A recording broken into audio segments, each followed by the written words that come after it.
Stepmom demanded that I pay my stepsister's rent. "If you don't, your dad will kick you out," she said. I kept quiet, and 3 days later when I showed my dad the video proof. For 8 months, I paid my half-sister Olivia's rent. 8 months of wiring money, paying her bills, and bailing her out whenever she needed extra cash. I never agreed to this voluntarily. My stepmother, Laura, made sure of that.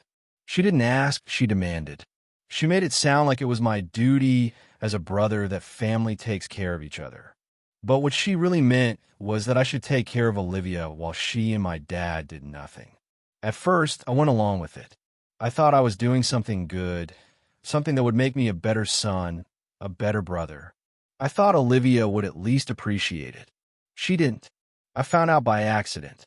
I had gone over to Olivia's apartment one day, something I rarely did. She wasn't expecting me, so she left her phone on speaker while she talked to a friend.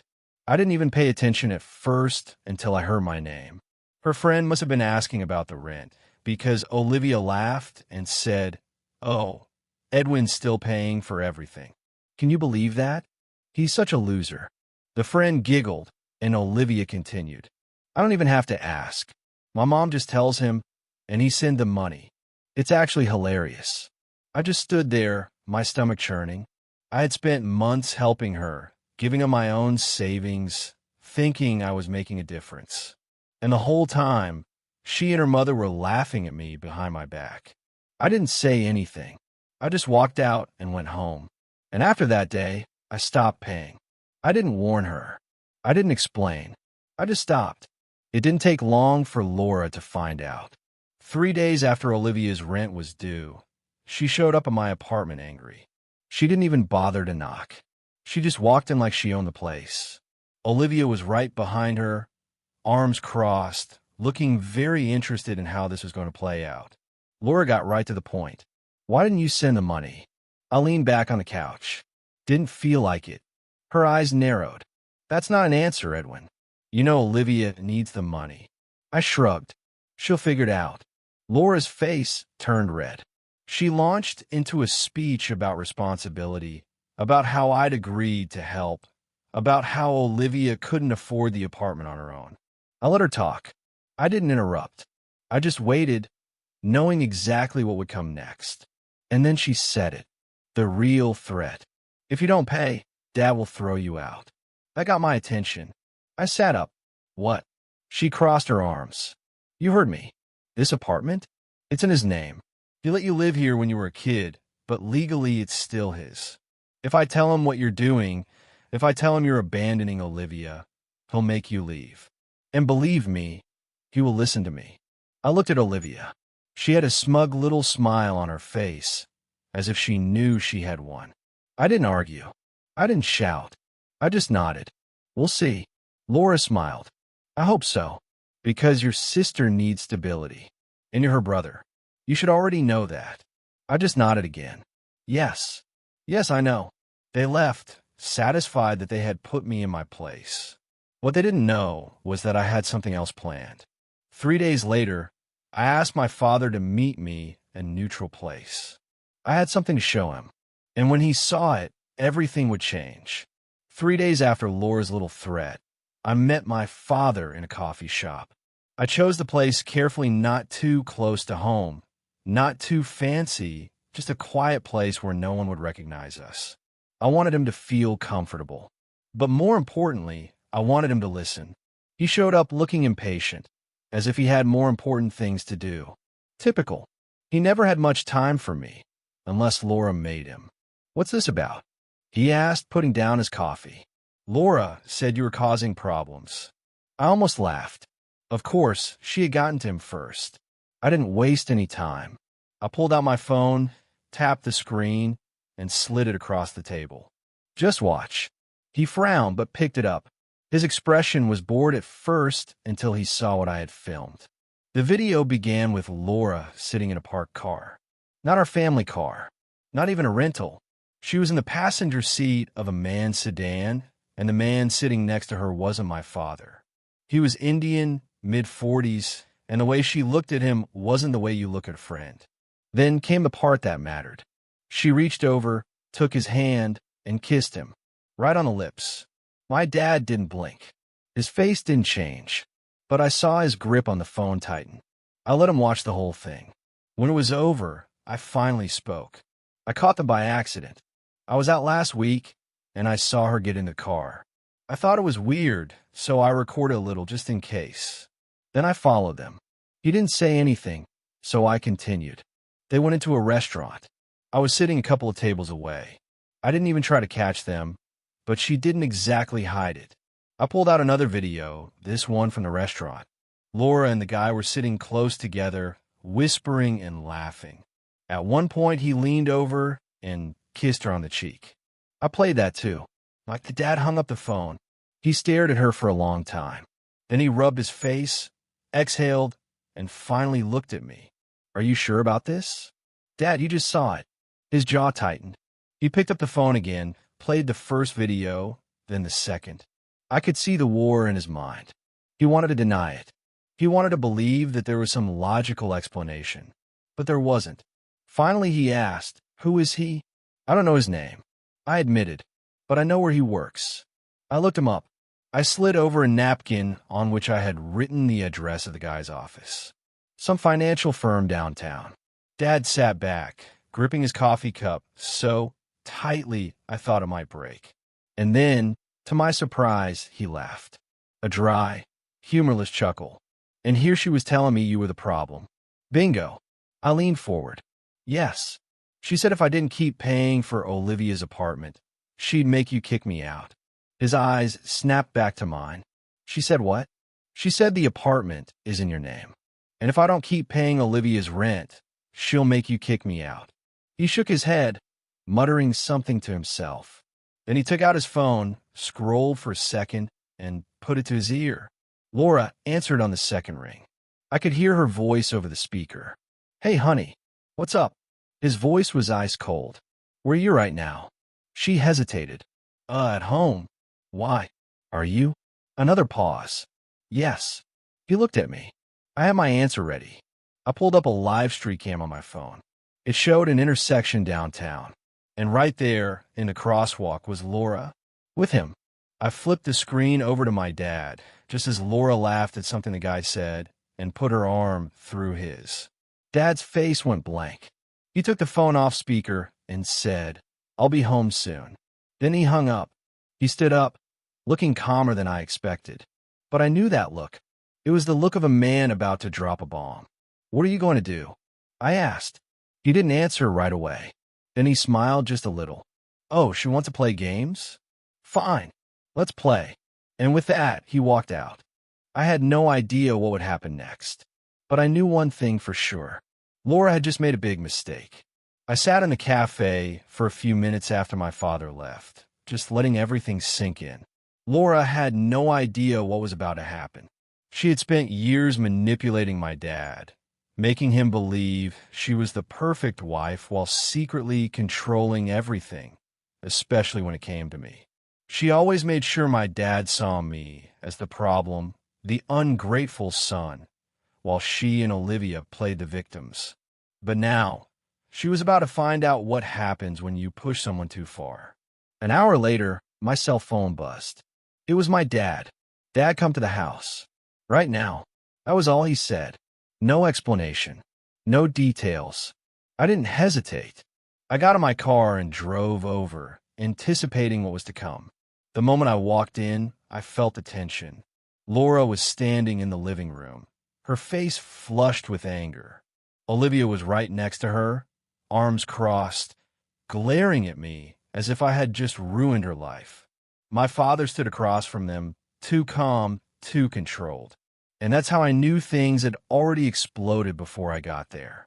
Laura immediately turned on me. "You filmed me?" Her voice was sharp, full of indignation. "You spied on me like a little rat?" I shrugged. Didn't have to try very hard. "You weren't exactly subtle." She scoffed and shook her head. "And you actually believe that, Mark?" She turned to my father. "You believe this nonsense?" He probably faked it just to get back at me. Dad just pulled out his phone, tapped the screen, and replayed the video. Laura flinched the moment she saw herself kissing the man's hand. She had no way out. But then, instead of denying it, she did something I didn't expect. She laughed, a slow, humorless chuckle. Then she crossed her arms. Fine. Yes, I've been seeing someone. But you know what, Mark? You're not exactly the perfect husband. Dad's jaw tightened. What's that supposed to mean? You're never home.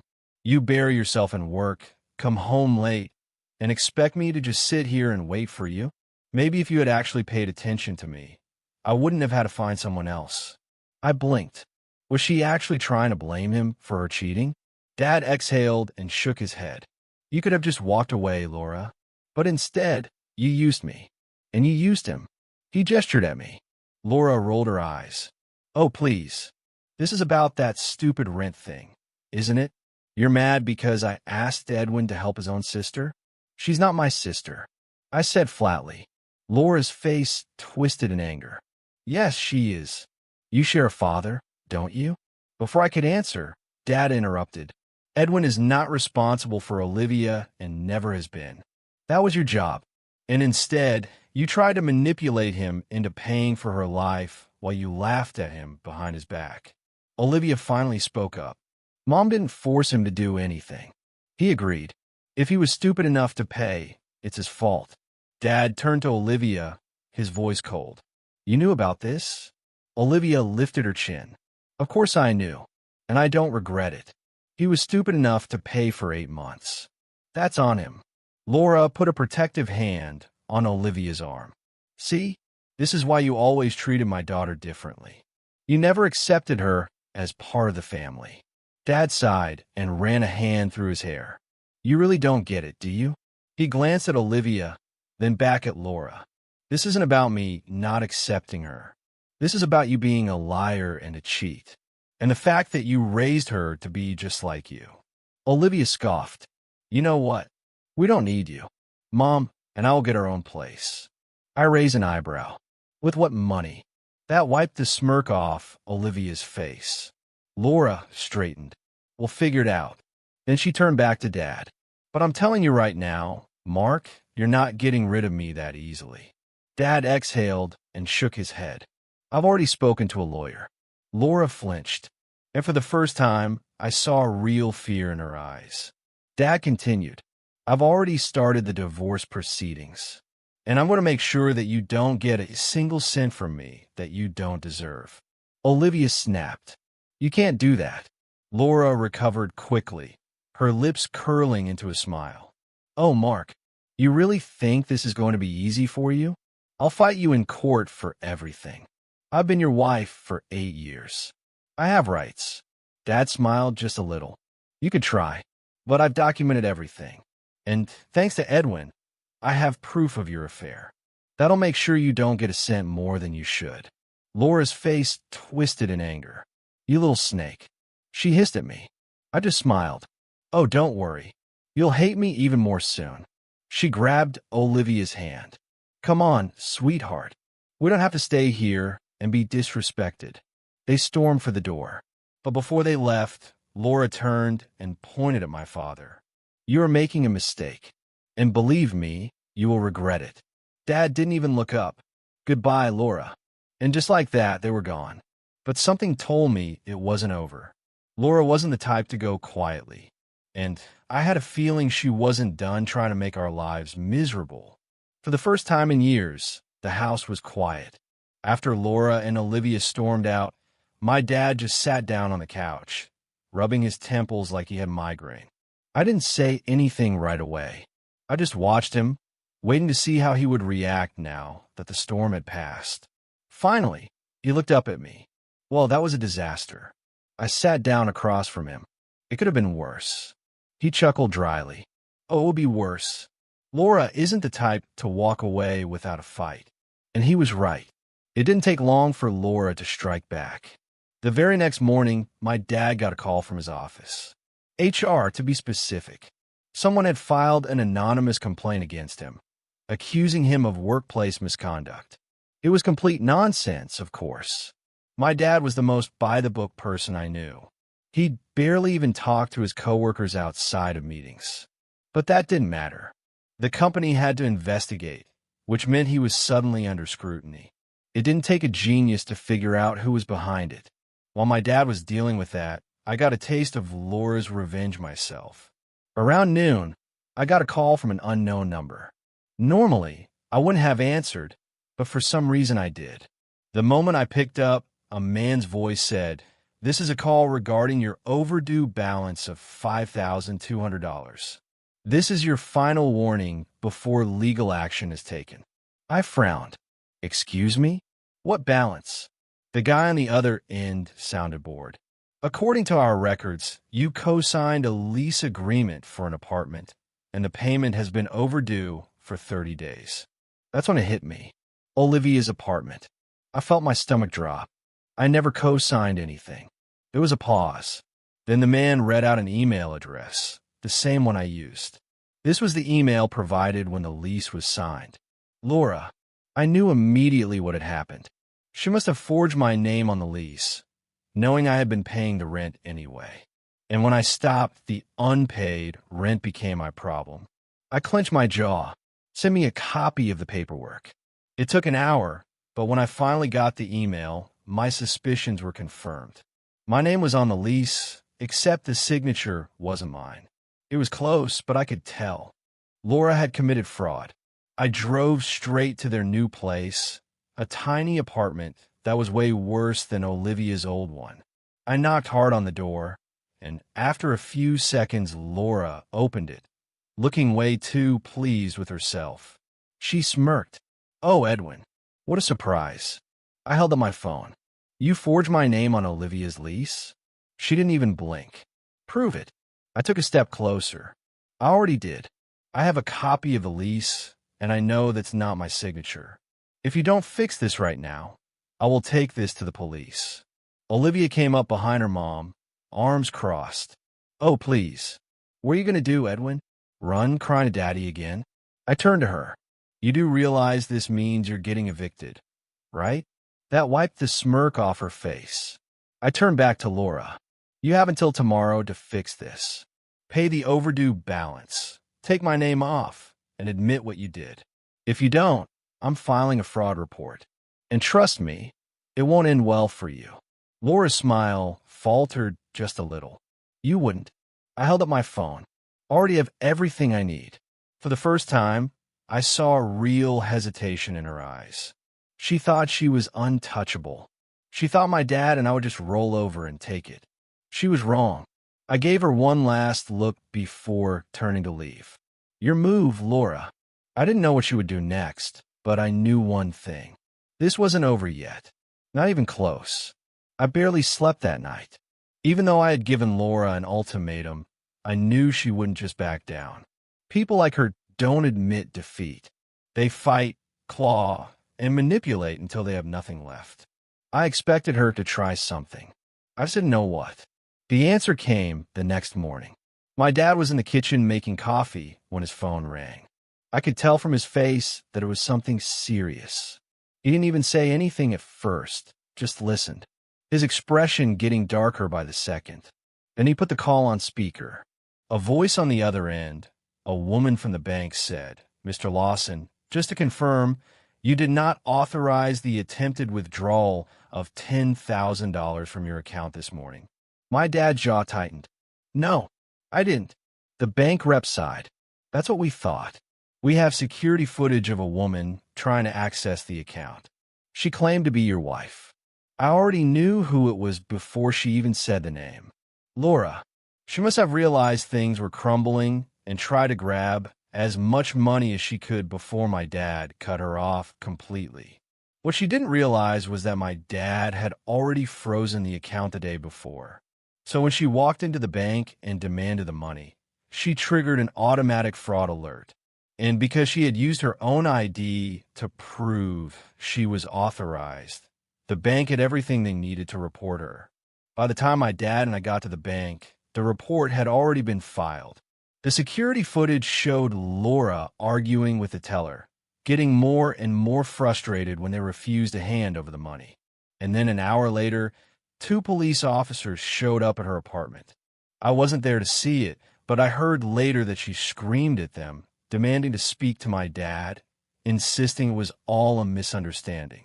But there was no way out.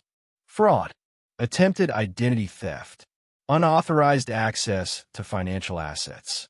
She was done. About an hour later, Olivia called my dad. I could hear her through the phone before he even put it on speaker. She was furious. How could you do this to her? She made a mistake. You didn't have to call the police. My dad was completely calm. She called them on herself. She's my mother. Olivia snapped. Are you just going to let her sit in jail? What's wrong with you? You're supposed to take care of us. Dad sighed. No, Olivia. I was supposed to take care of my wife. But your mother stopped being that the moment she cheated, lied, and tried to steal from me. And as for you, he paused. I don't owe you anything. Silence. Then Olivia's voice cracked. I don't have anywhere to go. For the first time, there was real fear in her voice. Dad exhaled. Maybe you should have thought about that before laughing at the person who kept you in that apartment for 8 months. Then he hung up. I stared at him. That was brutal. He took a sip of coffee. She'll survive. A few days later, Laura called from jail. She begged my dad to drop the charges. She swore she had just panicked and wasn't thinking straight. Dad listened for about 10 seconds. Then he simply said no, and he hung up. That was the last time either of us spoke to her. As for Olivia, she tried reaching out a few more times. But when she realized either of us was going to send her money or bail her out, she gave up. Last I heard, she had moved in with some friends, barely scraping by. And honestly, that wasn't my problem. For the first time in years, my dad and I were free. No more manipulation. No more guilt trips. No more lies. Just peace. And it felt amazing.